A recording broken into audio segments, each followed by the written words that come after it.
for a deep run in playoffs off of a game like this. Otherwise, I think you're a 5th place team right now. Yeah, and I mean, I still think that if they finish top 5, I think that's really good for FlyQuest. Based on the investment, based on the expectations in the preseason. There's not as many big names on this team. When you look at a lot of the rosters that shelled out a lot of money to get big stars, people didn't have them up there. So already, I think they have been doing a great job exceeding expectations. They look like a very cohesive team. But they are not favored for sure against 100 Thieves, who has been very, very strong. Yeah. Hopefully we'll grab that overlay back here pretty quick. But Jinx Thresh, really, really strong bot lane there, grabbed up for Johnson and Afromu. I'm interested to see if we're going to get more Zillion and Veigar and that kind of stuff in the LCS, because it's kind of been getting splashed in a little bit now. We saw the Veigar ban last time, and it actually does. Wow, it actually got...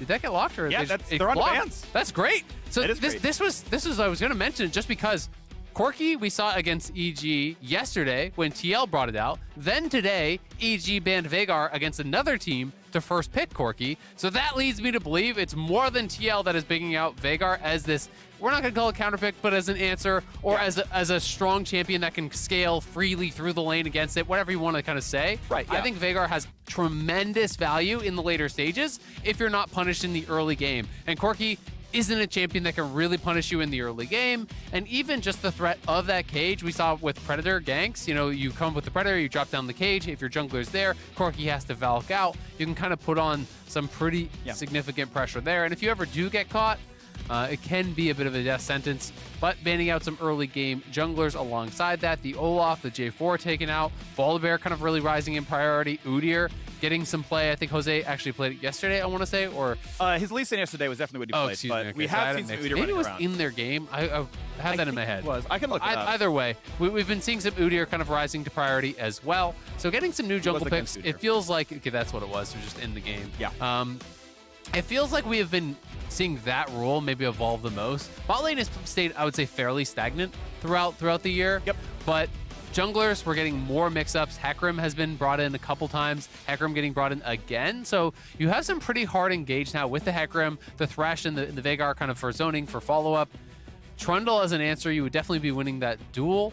The Xin is available as well. So Xin feels like a pretty obvious option for closer. He's also very well known for his Viego, which is up and on the table. Has been so good on that for many, many years. Gnar would make sense as a pretty safe blind. You're not really that worried about some of the more traditional counters because Aurelia has been banned out. Jace is another strong answer that's used a lot in top lane, and that's also banned out. So most of the ones that you'd be really terrified about that are common in pro play are already off the table. So it'll be interesting to see what Kumo actually wants to play into this Gnar, because Someday has been very good on this pick throughout his career. Kumo, could just bring out something like the Graves, pretty standard stuff. Besides that, he's played Aurelia, which is banned, Ornn, which is up, but you probably wouldn't really want that as an answer unless you're just trying to go full on hard engage and play around the Jinx and the Veigar. And then he's played 2 roaming smite supports. And I do think that could also fit into this comp where you have 2 scaling carries and a jungler that you want to power up and kind of support. So I wouldn't be shocked to see it unless they don't feel that it's kind of working as much anymore, because Gnar is also not that champion that just ends the game through split push, such as we've seen through some of the other ones. Ooh. But it is going to be Tryndamere. Very interesting. I do think that this is a tough matchup early on. You're going to get pushed in. Tryndamere can scale very effectively against the Gnar. And Tryndamere does hit a certain point where once you have enough levels and you have enough CDR, you can kind of just run down almost every range champion. And we kind of saw that evolution of Tryndamere being picked into Graves with Hullbreaker. The Tryndamere was going Ghost, so then the Graves had to start going Ghost to try to just actually stay alive. Yeah. And it becomes kind of an interesting matchup where it's early game push for Gnar. Tryndamere can eventually outscale and put on pressure, but if you're not really doing that in the side lane, if you have a bad lane in that side lane, then it's hard to have value as the Tryndamere in team fights, because there's the slow from the Pillar, there's lockdown from the Leona, and especially if you're playing against Glacial Augment supports, I have found it very difficult to have effect in 5v5 as Tryndamere, because that slow field is actually such a big deal. You're so reliant on the Gale Force and your E Flash to actually close the gap and hopefully kill someone off instantly. But a lot of ADs these days will just play Gale Force against you, counter Gale Force, then you're in a slow zone and you're kind of like, well, I guess I ult now, and what do I do from here? So a quick primer on Trynd versus Gnar from solo queue data. Looking over the last month at all the ranked games. Matchup's pretty flat. right? You're not really hard counted either way. Tryndamere is the better early game champion kind of overall. First blood rate is higher, first tower rate is higher, win rate in 20-minute surrenders is higher, and then over time, as you go into the team fight phase, if Tryndamere fails to win the game through split push, well, Gnar's a better 5-on-5 champion, right? And so that's probably what I'm going to look at for that 1v1 specifically. You can see he's even not running teleport. Kumo is just about playing the side lane. You know if you're 5-on-5ing into a Gnar, you're trolling as the Trynd here, even though you can't immune. It's just not great. So all about split push for Kumo. And honestly, even to function in a lot of 5v5s, Ghost is really important. And you can't just take Ghost DP because you need to be able to E-flash onto these marksmen to actually kill them off. Your job in the later stages of the game is killing the backline as Tryndamere. So you really do kind of get pigeonholed into playing Flash Ghost. It's mostly what we have seen throughout competitive play, even when it was kind of played mid lane. We were seeing that a lot too. So it's going to be an interesting game. I'm excited to see the Veigar. I'm excited to see the Hecarim. We are getting these mix-ups. Hecarim, kind of notoriously crappy in the early stages, but you do have a good AoE clear. So starting on the Raptor camp is always going to be pretty darn effective. And Takui is doing the same tech that we saw from Bjergsen, which was the Predator. So going to be looking to get early boots. We didn't see it first base from Bjergsen. He had enough gold for Lost Chapter, which is just like always a good buy.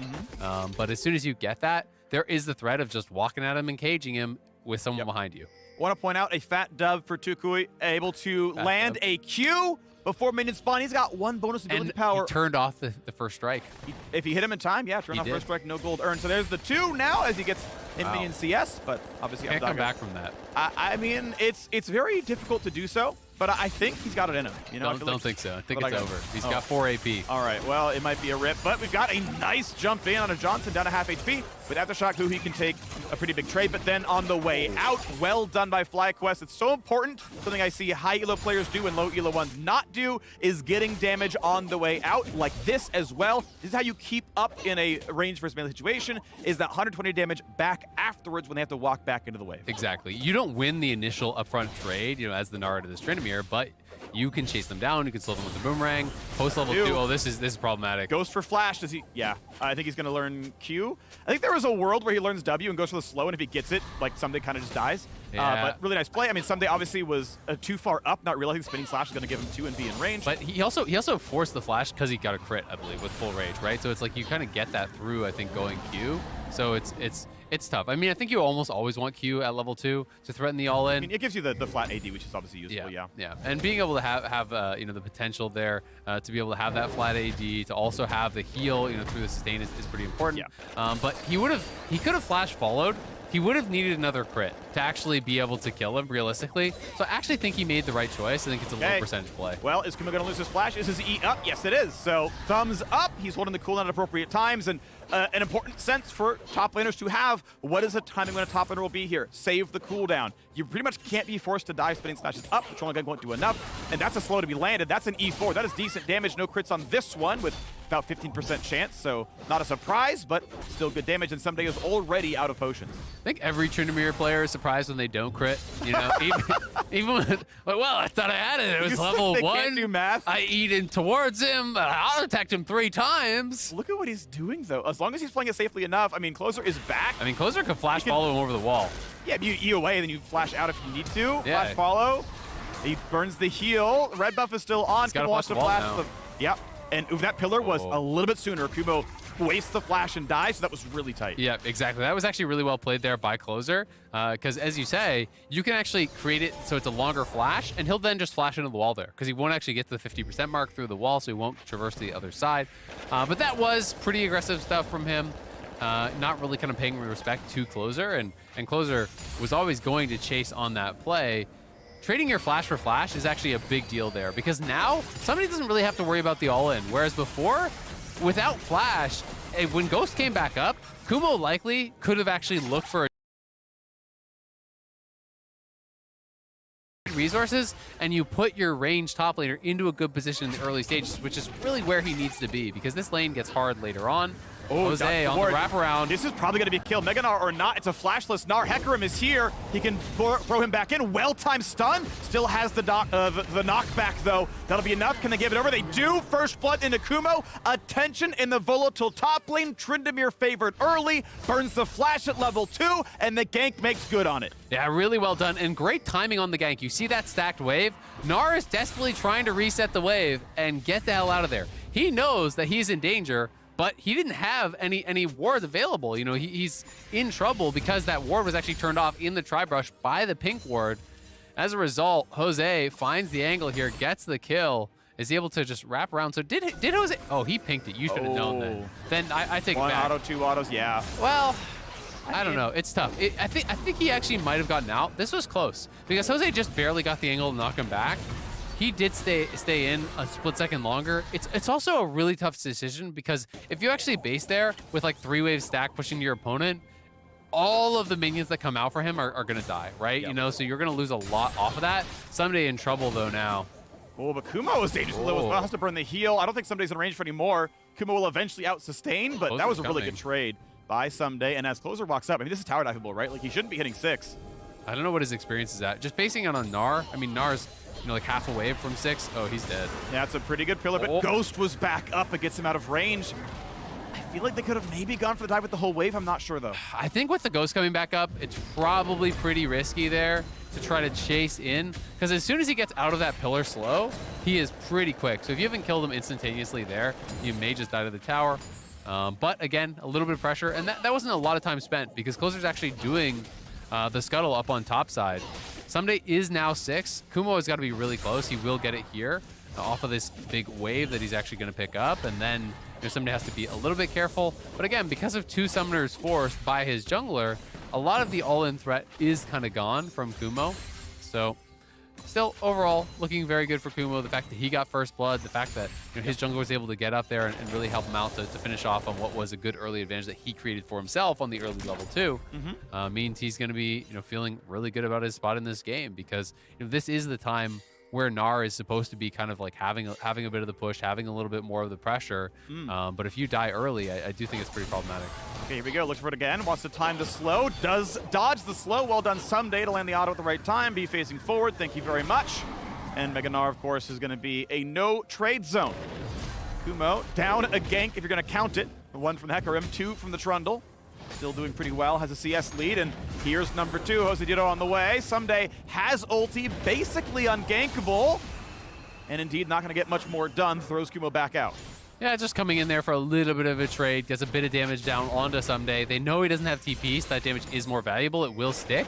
And he can't stay around, because if you actually wait in Mini Gnar at the tower, they just dive you with Tryndamere ulti and Hecarim ulti, because Trundle is cross-mapping right now. He's on the other side of the map, so he has to base. It does mean he's probably going to lose a wave, but they're trying to dive bot side. Glacial's on the step back. They're slowed down. Who he's going to flash at a short range? No problem there. Next up is Closer. He will die to the tower. No, he drops the range there as well. A clean 3v2 dive. No casualties. 100 Thieves. What else? Winning through the bottom lane. They juggled the aggro perfectly there. Johnston trying to have the outplay, just barely doesn't get the kill onto Closer, who stays alive, flashing to follow Johnson and pulling himself out of that tower range. I'm not sure if Johnson could have survived if he actually stayed under tower or not. It's a really tough call there. Sequoia, though, has the Predator, is trying to threaten here with the cage, but doesn't want to early pop it and have somebody just walk away. They are going to zone him away, though, and there's no real response coming up here from 100 Thieves, so it will be their Herald, and it's going to be the kind of tale of 2 lanes, right? Very likely to focus towards top lane, trying to enable this Tryndamere, where 100 Thieves are going to continue to look to snowball FBI, who got so far ahead off that, because he was already up farm. Johnson lost farm at the tower trying to defend the dive, and both those kills went to FBI. That is a huge Aphelios. Look at that. Yeah. Noon Quiver. He's got the pickaxe. He's got Berserker's Greaves there as well. That is beautiful. He is so damn far ahead. As you can see, the Jinx mostly trying to farm it out, right? Early Cole trying to scale up, and that's a tough look right now. So 900 gold lead to 100 Thieves, but FlyQuest onto their second neutral objective. They're not supposed to be winning in the bottom lane, but the wave was shoved in. We got enough done in the mid lane that this is going to be the first dragon. Notice that this ward is not actually turned off by that pink ward. So this is one of those things where you have to actually be careful about your placement. that does not turn off that ward. You've got to have it more central or people can sneak them in. This is something you see happen, more frequently than you would like, especially because Dragon can bump your wards, so you actually have to be a little bit more cognizant about where you are placing them there.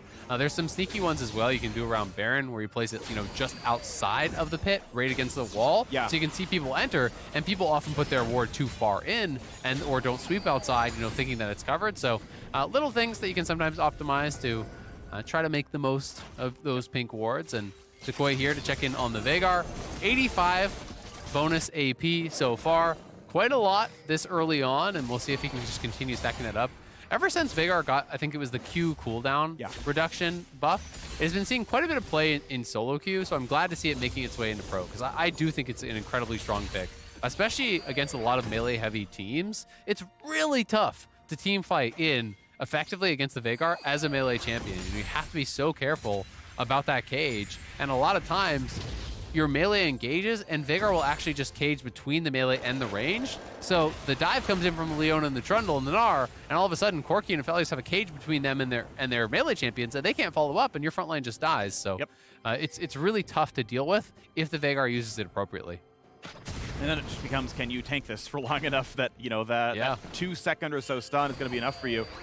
Merc Tread's a reasonable option here, based on, the Hecarim Fear mattering, Veigar's entire kit mattering, the Chompers, Thresh's pretty much entire kit, all those Merc Treadsable. So I don't think Sumday's making the wrong choice. He has to win against Tryndamere. No. That man is entirely out of tech phase. If you rush Mercs here again. Yeah, you don't rush Mercs, but I could see him getting Warden's Mill first or something, or trying for a Fighter Mythic and hoping it's enough. There's a case. I just think the move speed is really what he wants here. Valuable. The move speed is super valuable, and if you're saying the move speed is super valuable, you need to rush tier 2 boots, and you don't want to spend your gold on Merc Treads, right? So I think it's for sure the right call here.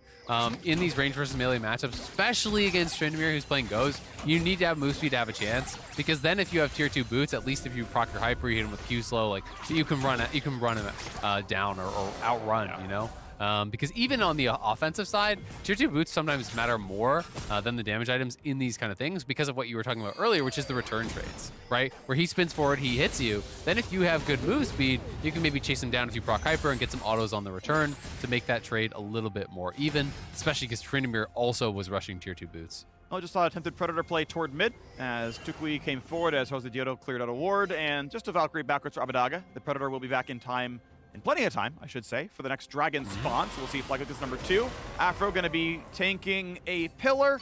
Ultimately going to be fine. The early slow was nerfed a while back.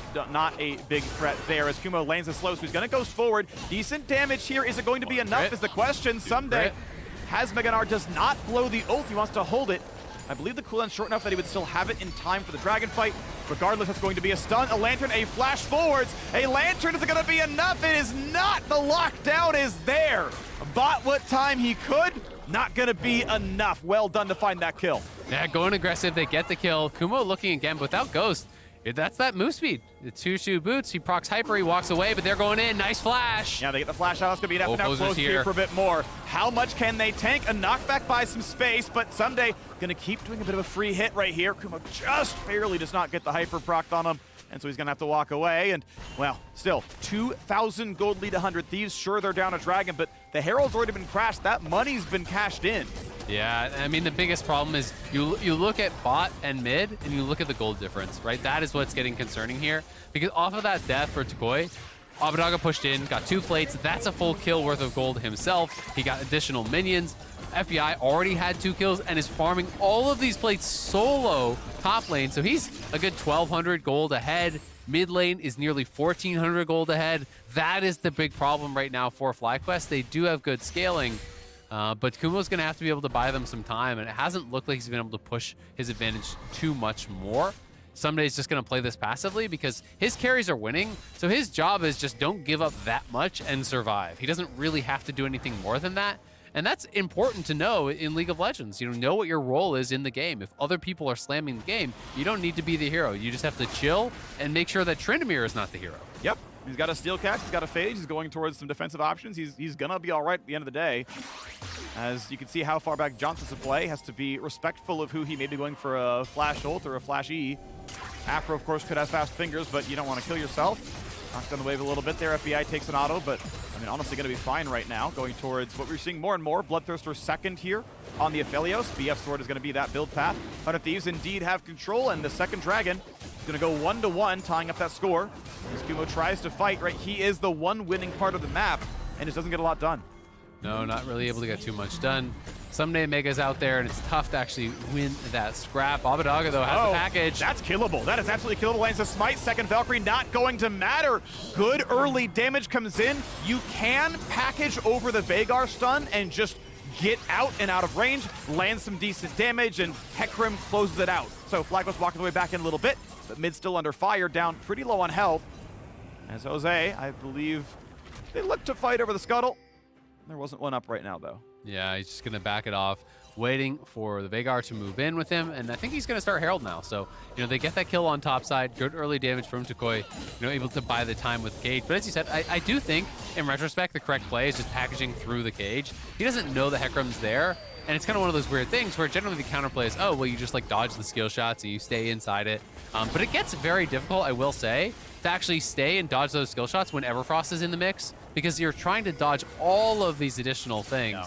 Everyone moving up here now, though. Closer has the inside track. He can actually steal this. Kill, and it's knocked down at the wrong timing. It's going to be lost to FlyQuest. Well smited by Closer. FBI grabs the Herald. This is going to be enough damage. Who he dives in. This should be a kill. Hosoyoto is down. Stopwatch burn now as well. Closer also stays alive, but Kumo's in the mix. Stopwatch buys some time. Is it enough, though? Who he getting lower and lower. Finds one kill. Looks for the lantern and gets out, but the chase is on. 2 more kills come through. Abadaga closes out the fight. The double kill there from Abadaga. FlyQuest not quite enough damage to finish off the Herald there in time. The way they entered seemed a little bit haphazard, so even though they had members there, they weren't all around that pit fast enough, and all of 100 Thieves just beeline straight in. Closer gets in, the eye gets popped, and he's the one that finishes off with the smite, so they get the Herald, they take 2 towers without even using the Herald, get additional kills now onto the Corki, and they are so far ahead. Now, FlyQuest moving those members up, but because they're not all joined up together, 100 Thieves just go straight in. Abadaga has that inside track where you see Afro and Johnson have to kind of just go around the long way, right? You know, they're having to enter this way. Kumo's all the way down here. So by the time they actually get over there towards the pit, it is just a little bit too little too late as Hosoyoto gets picked there by Huhi over the wall, and Huhi gets hit by the Cage, but it's not really enough to quite finish him off. Buy some time there with Kumo, and now again, back to that bot side. They're looking for a dive. He has no ult. Ulti down, Summoner's down, no way out. Kumo drops, Someday gets revenge. 300 gold to him. It's going to be much damage in the last fight. Yeah, and that's going to be a bot lane turret dying now as well. So 100 Thieves turning the corner. That is 5,000 gold. It's going to be 6,000 gold soon. This turret is always dead. FBI just getting rid of some charges on the purple gun. And then, yeah, they can stay. This is always bot lane tier 2. 800 gold split amongst the team. Most of it local. We'll see if Closer takes his share. Yeah, I think he's just covering because they don't know exactly where everyone is, so you're a little bit nervous about having your AD hang around. So at the very least, he's just going to stay in the brush. He's backing up now, and here comes Jose. So good thing he did stay around to protect him. Yeah, the man would have died in the 1v1. I'm pretty sure FBI doesn't have the tools to get away. Yes, he could cleanse the fear, but I think Hecarim still actually wins it. Yeah, with Ghost as well as Phase Rush, there's no getting away. Like, even if you Gale Force away and cleanse the fear, you just don't create any distance. You kind of just get ran down by the base stats of Hecarim at this point in the game. Has gone for Chemtech Hecarim, by the way. The more aggressive, I should say, team fight engaging style. You can certainly play Trinity Force and play as more of the fighter, more of the bruiser. That said, honestly, just starting the fight for your Trinimir, starting the fight for your Jinx, I think makes sense in this comp. You are playing triple carry, skewing toward tank here, I think makes way more sense based on comp, so I think intelligent choices being made. And we'll see if FlyQuest can find their way back in. They still have a pretty big Tryndamere. He is on 2 items. Problem is, Someday is already on Hullbreaker plus Steel Cap, so it's going to be very hard to actually kill him in that side lane. Yeah, exactly. I mean, he just has to go defensive build. You don't have to do anything. We talked about this earlier. You know, you have the additional armor from being isolated with Hullbreaker. You have the Tabby's armor. That's going to be more than enough to keep him safe from, you know, an easy all-in from Kumo. You know, Kumo likely is going to have to, you know, build towards even like Last Whisper, which is super far off to be able to actually threaten Someday if he is isolated with that Hullbreaker. So it's going to be a tough time for Kumu to be able to really pressure. And he's also now down 2 levels because he's been getting pressured and missing XP and not optimizing farm as much as he would like to because of the state of the game. So I just don't think he wins side anymore, so they're going to look for a fight. Nice cage. The cage going to hit the back line. That's just going to be a deletion. Mini Gnar has no MR and gets basically solo killed by the Veigar. Mid lane is completely open. Jose Dito got some damage. Tuku doing the same now. And how's 100 Thieves going to do anything about this? I mean, the river is kind of just owned at this point. Jose should be able to walk away cleanly. And the second dragon for FlyQuest, I think, should be a formality. It should be an objective bounty. Of course, the kill on Sunday, valuable as well. It would be a miracle steal. Rockets land in Fog of War, and it's going to be a walk away. But mid lane tier 2 could be under assault. Nah, Wave's going to be caught. Yeah, that's a big deal. I mean, they grabbed the bounty top, the top tier 1 already. Johnson grabbed early, so now they get the dragon bounty. They get the kill on a Sunday. So a nice little swing in gold. It was, nearing 6K, I believe, actually, after 100 Thieves took that bot lane tier 2. So a nice little bounce back. We'll see if they can get anything more. Just going to use the Jinx ult for scouting, see if there's any sort of cheesy Baron play. With the Aphelios, we can watch this one more time. Just Predator, Veigar, run straight up, drop the cage. Somebody tries to get out the back of it. Does get comboed here by the Veigar. The Jinx ult over the top, plus the Jinx rockets were keeping him safe, giving him the range to still hit there. Nice little return fire from Abidaga over the top, but it wasn't enough to actually, push back Johnson and Takoi. We'll see. Bjergsen yesterday ended the game on exactly 1,000 ability power on Veigar. We'll kind of keep that track going to see. 216 bonus right now. 216 bonus. The total, once you get death cap, is probably going to be, that's going to go to like 500-600 when you get all the way to death cap. Obviously, the 35% bonus is pretty nice. But that's still a ways away. Does not have the second NLR nor the combine, which is 1,100 itself. So it is a slow build path, but clearly worthwhile. And he is on 1,500 gold, so he has some cash in pocket here, looking to just kind of keep farming that up. He's going to sit on the tier. Probably he could go that second, but I just generally think that going death cap second is just so valuable because of the interaction with your passive and all that free AP that you get. Yep. Archangels is fine, but you can just go at third, honestly, or go void staff and just sit on the tier because tier is a great laning phase item. Yeah, one important thing to think about with the game is that your early power spikes matter, getting online for stuff. And so, for example, yeah, you could go Seraph's Embrace and you can spike and get 25 ability haste. Yep. And some AP, but the AP flat is fairly irrelevant because, hey, what do you care? Most items, or a lot of games, I would say, about half of games, you're not going to get to your third slot. So do you want to play half your games when you never hit death cap on Veigar? Yeah. Probably not. Yeah. So just get it second, get that online as soon as possible. Yeah, you've got less haste. Yes. And you're sitting there on a trough where you've got component, but at least you get the death cap and can play some Philanthropy fights. Absolutely. And I think there's nothing wrong with just sitting on tier the whole game. Yeah. That can happen in a lot of games. Generally the way I think about playing mages mid lane is if I can get my Lost Chapter base, I just go Lost Chapter. If I cannot, a lot of times I'll just grab a tier. That's enough to kind of get you through that hump in the early stages. It's not that expensive. You can upgrade it to Seraphs in a lot of cases, but even if you just end up sitting on it for the rest of the game, it's not a big deal.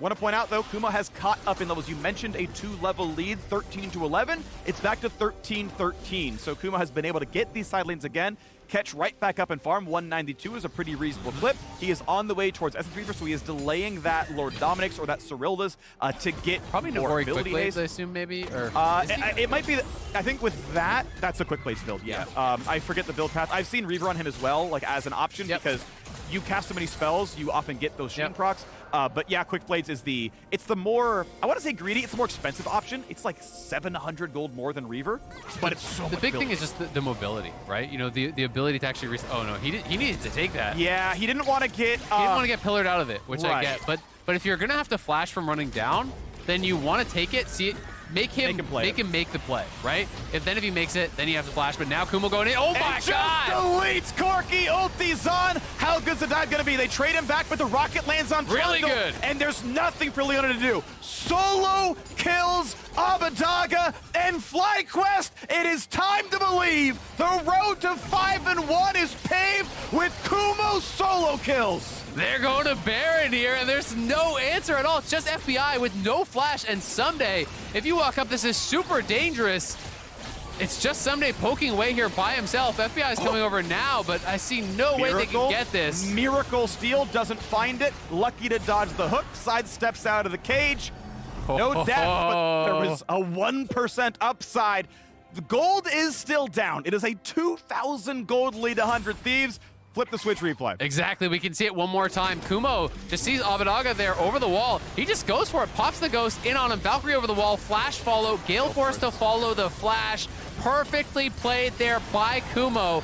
Not a lot of players are going to know the limits there to go that aggressive into the team. Not only do they get that kill, but the Trundle burst down by the Jinx, by the Veigar. They full combo. A lot of effective plays here are being made by FlyQuest. We saw it last time when they killed Someday. Up front, dump all the Veigar cooldowns, the Jinx rocket over the top to get the kill. Same combo used on the closer there. They get the kill on him as well. Now death cap is completed. Let's check in on Mr. Veigar here. 761 AP. Yep.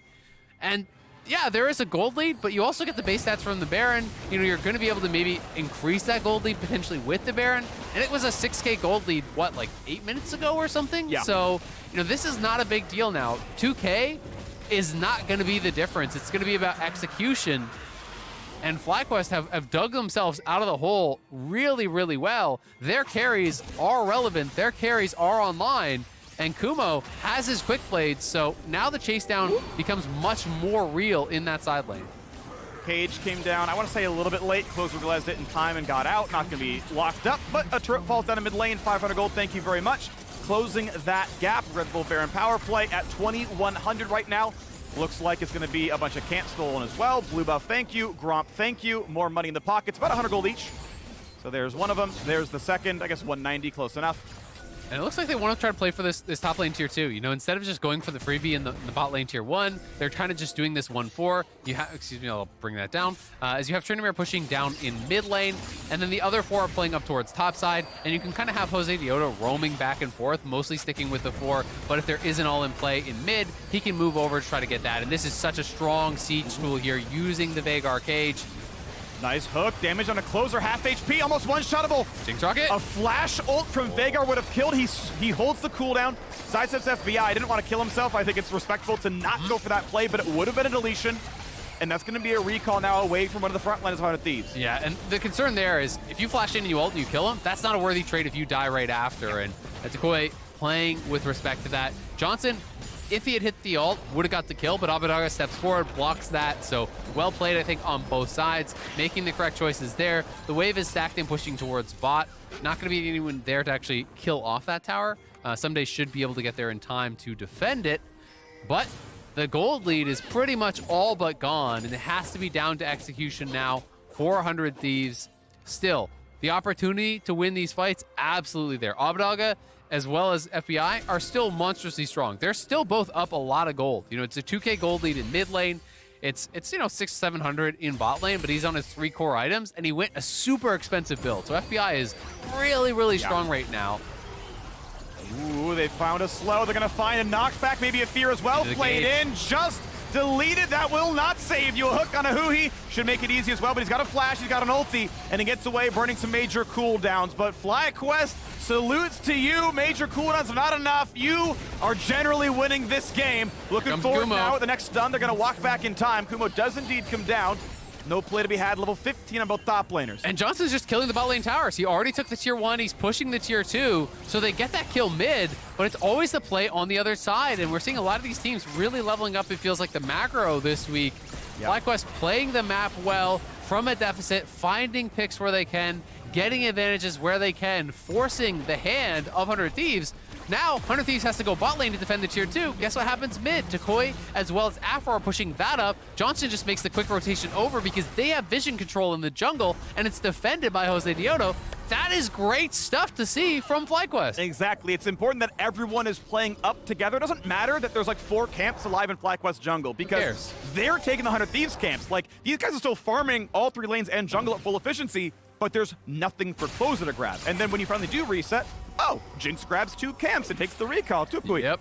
Recalls grabs the buff. Great, cool. Let's keep going. And the gold lead is now 800 in FlyQuest's favor. Exactly. And I bet Jinx does have IE on base. It does, yeah. Does have the IE there. You know, got the tower bot, got the tower mid, took the jungle camps, so was farming for that.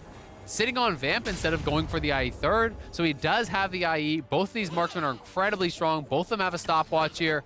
Kumo has been really having some big impact plays in these chase downs, particularly the one on Abadaga. That was a game-changing play. It felt like they were kind of losing until that. He hadn't really been able to create a massive amount of pressure in the side lane, but now has his last whisper, you know, could be going towards a Death Dance or something here next, and he is looking really, really strong. Takoi has gotten to his Void Staff.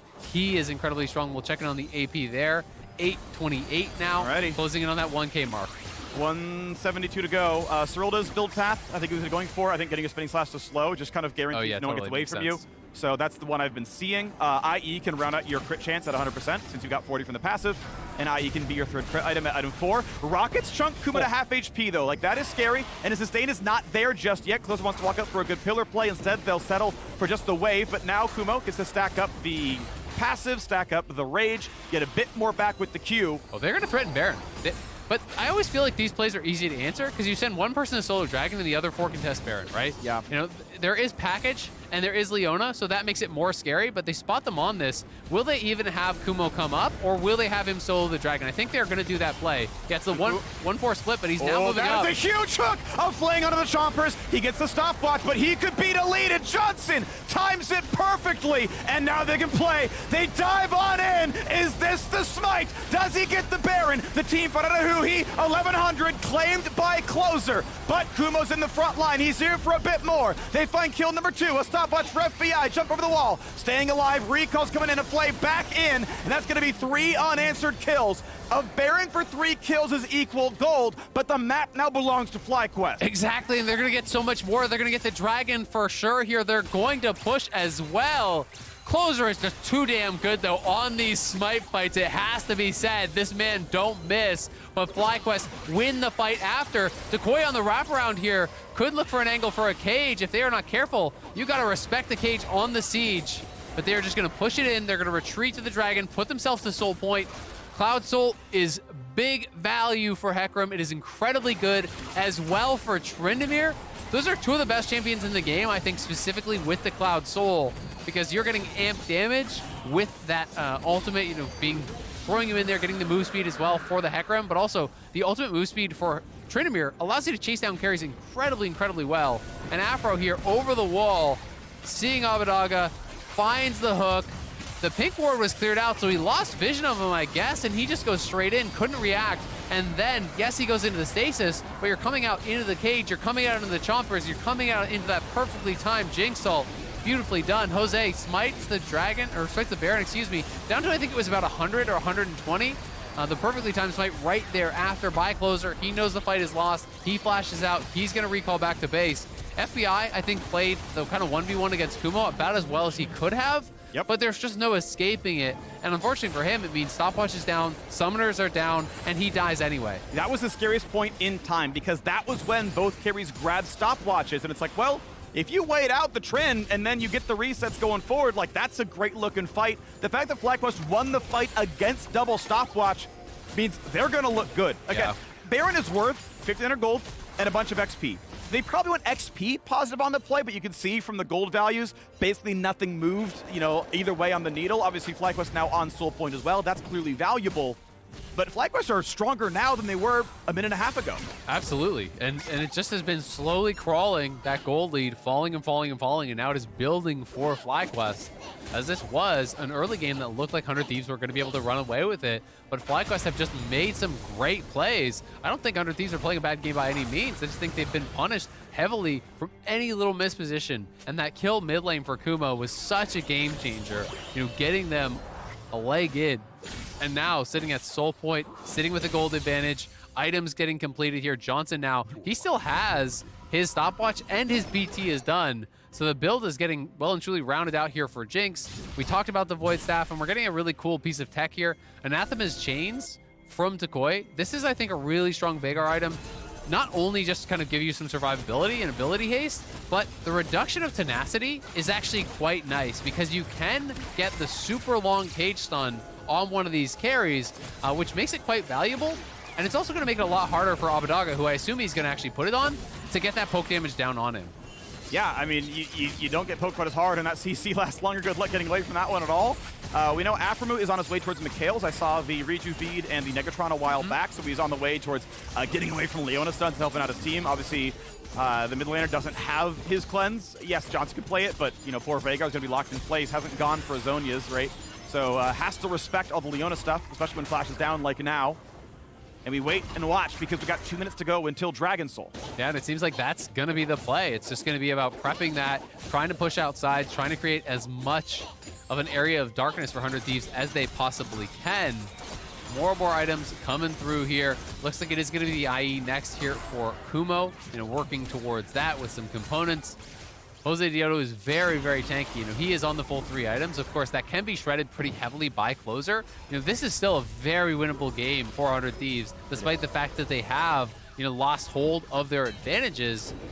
If Jose Diodo over-engages or makes any sort of misstep, you get Trundle ulted, you get shredded by Abadaga and FBI, and the game can swing very, very quickly. Yeah, Lycan Aphelios is absurdly scary. He's on 4 items. Exact same build, basically, as the Jinx. They've swapped Mythics, but otherwise the same kind of path right here. See, as the Trundle went towards some earlier MR as well, there's not really a need for percent armor pen either, so I kind of like the builds all the way around. And I think if it comes down to a straight-up 5v5, the X factor is just going to be how well can Kumo perform? Like, what can he get done? But I think still FlyQuest would prefer 4v4s much more than that straight-up full-on 5v5. They want to be able to have Kumo draw someone to a side, look to 4v4, have the Gnar just kind of isolated in this matchup where he doesn't really want to be in that side lane. But not sure if 100 Thieves is going to be really willing to give that to them. I think they're going to be willing to give up the push a bit in a side to group for that soul fight. And then it's going to come down to, can someday be really effective, or can Kumo actually get into a carry? Because if he dives backline and can't kill a carry, the fight can look pretty rough pretty quickly. And that's easy enough to happen. If you go in, you get stunned up. He doesn't have cleanse, he doesn't have QSS, so I kind of want to see who he focusing more, honestly, on peeling the Tryndamere if he goes aggressive instead of counter diving. Abadaga, Guardian Angel is on, and he's got the package. This is a very powerful mid laner. I like Corki a lot at this point in time. I think he's going to get a lot done. Ward cover's going to be tough. Who he going to check up into the brush. Chomper's down for a bit of defense. Waiting for the poke to land. First 2 gonna miss, and now goes back to the waves. That's crucial that these do not land. Not everyone on FlyQuest. Basically, only Johnson can easily sustain between these waves. Rocket 3, Rocket 4, all sidestepped, all missing. Number 5, there you go, a chunk on Aphromoo.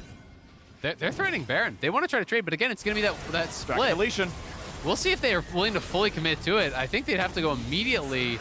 But it's going to be so hard to do in Corki's face. I'm not sure this is going to work out, but they're just going to commit to it. There's no Mega Gnar, and Trundle is not there yet, so they're just trying to rush it down. Should always be yours. The smite should always be yours. Getting burned lower and lower. Smiteable grabbed. Is there a team fight? They choose to walk away, and a spinning slash out for Tryndamere. So the attempt at Soul is given away. Both at 3 stacks now, but a Baron claim. Now the XP basically useless. They're all 18 anyway. The gold obviously meaningful. The wave pressure going to be meaningful. And we'll see what FlyQuest can now do, because that was a call, a judgment call, to give up Dragon to play for Baron. I want to see how it plays out. And in most cases, that doesn't really work out, but the fact that somebody actually had just lost Mega meant he couldn't buy any time. You can't walk up there as Mini Gnar and do anything about it. And it was 2 people down on the Dragon instead of just the 1, so they just straight up rushed it down. Jinx plus the Veigar, and now Abadaga, you are in trouble. Jose is here, level 1 Valkyrie, not going to do a whole lot. There's GA down. That cage should work every time, but is it going to be enough damage? Uh-oh, the Hecarim, he's got to ult. He will get away for a time, and reinforcements have arrived shortly. A great double stun! Closer is a tank. He built MR, and he's at half. And now you got top lane pushed down. It's time to get away. Will there be recall stopped? Yeah, they're pushing everywhere, man. They're going super aggressive here. This is a great play from FlyQuest. They get out the GA, they get out a TP, they back it up without having a death, and now they get 2 free inhibitor towers. That is a well-done play. They put so much pressure on bot lane, they forced the answer, and the cross-map play is taking down turrets. FlyQuest getting a lot done with the Baron. The shot culling doing well. All their wins from week 1 were comeback plays where, yeah, they're playing Jan on top, but they're getting so far behind, and they find the way back in. Here against 100 Thieves, playing, I mean, a bit unorthodox, right? Not a lot of teams play Veigar, not a lot of teams play Tryndamere, but navigating the mid game anyway. Here comes the next turret, 3 in a row knockdown. So much done during this Baron buff, and FlyQuest aren't done yet. 100 Thieves are crumbling. The base is falling apart here. Mid lane and Hib will fall. Kumo still pressuring on that top side here against Someday. Jose and Afro just roaming back and forth between bot and mid here, trying to keep that pressure on. And Johnson with that long range with the rockets here. Red gun is down, so now he can feel a little bit more confident to step up here and start actually hitting this tower because we don't have that white-red combo for FBI. A little bit of range, but yeah, not the rest of it that he wants. So we look back and forth. Johnson, as well as FBI, have rapid-fire cannons, so you can always sneak in for that one shot. These are the last two Baron waves coming in. 45 seconds left on that buff. The last two cannons you get to use in the bottom lane. How much will they get done with it? The wave crushed easily, but how about the siege? Corki poke still very meaningful. Hecarim just escorting in that wave, so they're going to have to respond to the Nexus towers being under threat. Jose's trying to threaten a potential dive here, but the Nexus towers are under fire, and its closer now drawn away here as that siege minion is getting work done up on that top side, just slowly whittling away at it. So Someday's just going to move forward, try to tank it up. FlyQuest, it feels like it is fizzling out a little bit here, not willing to get too aggressive to move in for that play. They will back off. They do get just the one inhibitor. I thought that they were going to be able to get a second for sure. But it is still 3.5 towers and an inhibitor, and at the end of the day, a 4,000 gold Baron power play for them. I think overall, on average, hey, that is a really good run, right? That's still a good Baron. I agree they could have gotten more. It looked like they could have. That's still a positive, at least. Absolutely. You know, it's still a good play, but they're going to be setting up for this dragon. They get the early reset. They're going to move out. Not a lot of pinks in inventory anymore because everyone has pretty much filled up those slots, so it does become a little bit more difficult to have full confidence in your vision control in these late stages. 1077, the ability power now. So confirmed, irrefutable, Tukui, better Veigar than Bjergsen. Yep. More AP is better Veigar. More AP, exactly. Yeah. Because you can make the YouTube clip with the higher number. 1083. The 1083 AP Veigar one-shots.